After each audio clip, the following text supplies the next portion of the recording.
fait le BTS, il fallait que je prenne ma vie en main parce que je savais que mes parents ne pouvaient pas m'aider. Mon papa a déjà 16 enfants. Donc c'était chacun pour soi, Dieu pour tous. Donc quand tu sais que tu peux pas compter déjà sur ta famille, tu fais que foncer en fait. Soit ça passe, soit ça casse. Bonjour Brit, bienvenue à Beka Express. Venez, je suis là. Elle s'appelle Adja Barakissa Koulibaly et elle est vendeuse de prêt-à-porter dans la commune de Yopougon à Abidjan. Après une formation en finance comptabilité, elle est contrainte d'interrompre ses études faute de moyens financiers. Jeune maman à l'époque, elle doit surtout trouver le moyen de subvenir à ses besoins et à ceux de sa fille. Elle devient alors vendeuse de vêtements dans la rue et se fait rapidement un réseau de clientes fidèles. 6 ans plus tard, elle est aujourd'hui à la tête de 2 boutiques et emploie une vingtaine de personnes. Pour Brut, elle raconte son histoire. On voit un peu de tout, top, collant, t-shirt, polo, cargo. La livraison n'a pas encore commencé. Ici, c'est la structure, c'est le bureau de la livraison. Je fais de telle sorte que même la servante du quartier puisse se saper ici. Je partais vers les dames à Djamé, je prenais des habits, je vendais. Je me promenais un peu, j'étais une vendeuse ambulante. Et après, je leur donnais leur argent. Ainsi de suite, elles m'ont fait confiance un peu.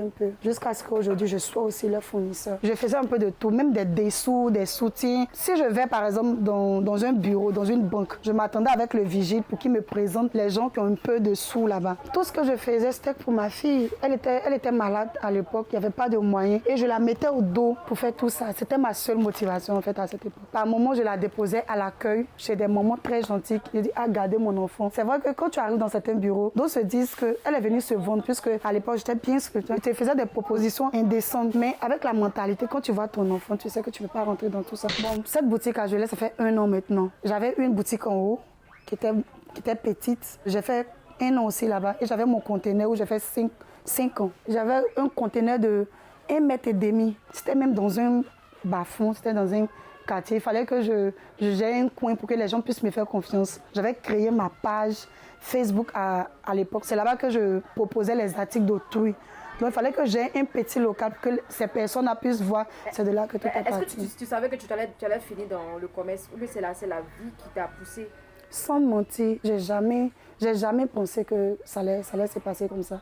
Je me voyais médecin ou comptable, puisque j'ai fait la comptabilité. Mais j'ai jamais pensé que j'allais devenir une commerçante. Est-ce que tu as des regrets? Non, pas du tout. Je ne regrette pas. Il y a des gens qui font tout, qui viennent prendre crédit à moi. Il y a des...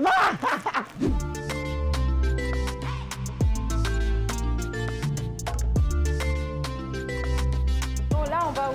On va à la deuxième boutique.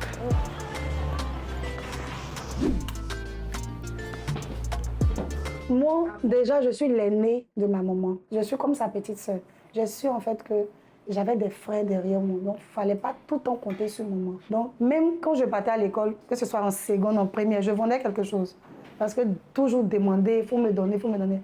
Je voyais aussi la situation, puisque maman, elle a ses enfants, elle a tout fait elle seule. Il fallait que je la rende fière. Même quand j'étais en 3e, je vendais dans la crise post-opératoire, je vendais du pain, condiments, poulet, tout ce que je vois qui peut me faire rapporter l'argent décemment, je faisais. Jusqu'à présent, ce n'est pas facile parce que on reçoit toujours des coups, mais il faut toujours persévérer. Toujours. Tant qu'on a la vie, tant qu'on a la santé, il faut persévérer. On va dire aujourd'hui, Alhamdoulilah. C'est tout ce que je peux dire. Alhamdoulilah. Si ce n'était pas Dieu, là, franchement, souvent je suis assise, je regarde où je suis, je n'y crois pas.